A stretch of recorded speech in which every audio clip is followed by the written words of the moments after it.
चलिए आज हम लोग देखते हैं laws of motion.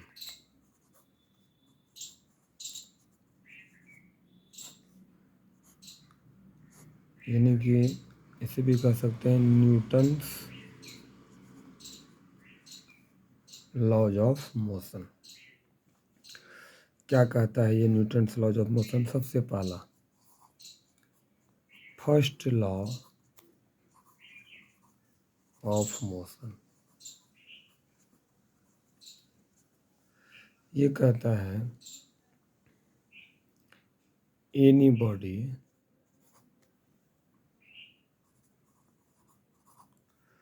continues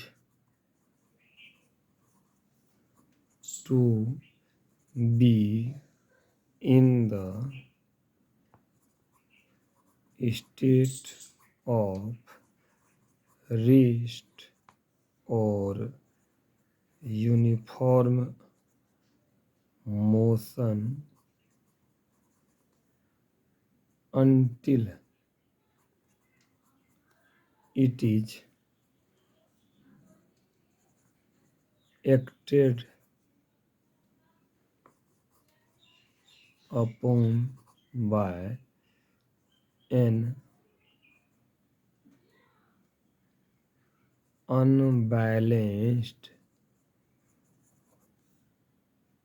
external force।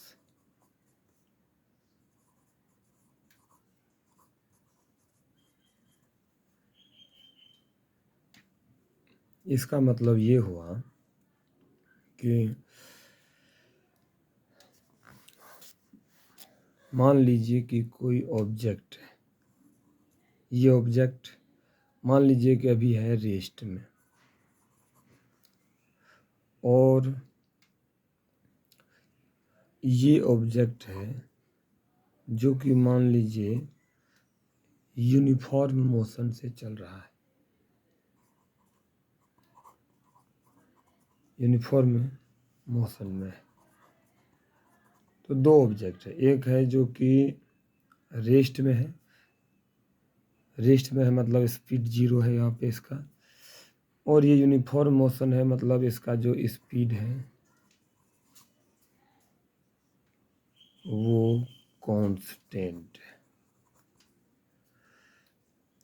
तो ये हमारा फर्स्ट लॉ कहता है कि यदि ये से रेस्ट है या ये यूनिफॉर्म मोशन में है तो दो में से कोई भी तब तक अपना मोशन को, यानी जैसे कि रेस्ट है, ये रेस्ट से मोशन में तब तक नहीं आएगा जब तक कि इस पे कोई बाहर से एक्सटर्नल, बाहर से और अनबैलेंस्ड फोर्स नहीं लग जाए। मतलब कि जब तक इस पे कोई बाहर से कोई फोर्स नहीं लग जाए और वो फोर्स अनबैलेंस्ड नहीं होगा तब तक ये रेस्ट से मोशन में नहीं आएगा, मतलब ये रेस्ट में ही रहेगा। उसी प्रकार ये ऑब्जेक्ट जो कि यूनिफॉर्म स्पीड में है, यूनिफॉर्म मोशन में है, ये तब तक अपना मोशन को चेंज नहीं करेगा जब तक इस पर भी कोई एक्सटर्नल अनबैलेंस्ड फोर्स काम नहीं कर जाए।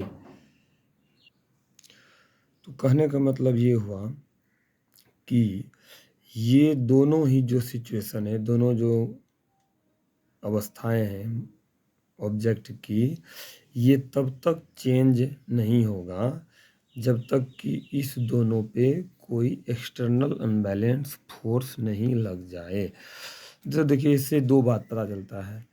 एक तो इसका मतलब ये हुआ कि चेंज लाने के लिए, to bring change we need force. तो फर्स्ट लॉ में फोर्स का महत्व, इम्पोर्टेंस बताता है कि यदि हमें चेंज लाना है, कोई भी प्रकार का चेंज, तो हमें फोर्स की ज़रूरत पड़ेगी। मतलब बिना फोर्स के, नो फोर्स मतलब हुआ नो चेंज। कहने का मतलब है कि बिना फोर्स लगाए कोई चेंज नहीं लाया जा सकता है। यदि हम कोई फोर्स नहीं लगाएंगे तो चेंज भी नहीं आएगा। यानी कोई भी चेंज लाने के लिए हमें फोर्स लगाना ही पड़ेगा। तो फर्स्ट लॉ ऑफ मोशन हमें देता है, first law gives the concept of force. Force की जानकारी हमें सबसे पहले फर्स्ट लॉ ऑफ मोशन में ही पता चलता है। ये सीधे हमें कहता है कि फोर्स क्यों ज़रूरी है। फोर्स ज़रूरी है चेंज के लिए। चेंज तभी होगा जब फोर्स लगाएंगे। यदि फोर्स नहीं लगाएंगे तो चेंज भी नहीं होगा। और यहाँ पर एक बात इम्पोर्टेंट है कि जैसे कि हमें यदि ऑब्जेक्ट को रेस्ट से मोशन में लाना है या यूनिफॉर्म मोशन को चेंज करना है, नॉन यूनिफॉर्म मोशन में लाना है या इसको रेस्ट में लाना है, तो उसके लिए फोर्स तो चाहिए ही। वो फोर्स एक्सटर्नल होना चाहिए और अनबैलेंस्ड होना चाहिए। एक्सटर्नल से मतलब है कि हमें वो फोर्स बाहर से लगाना होगा। यदि हम जैसे कि यहाँ पे मान लीजिए कि ये कोई जैसे कि ये बस है,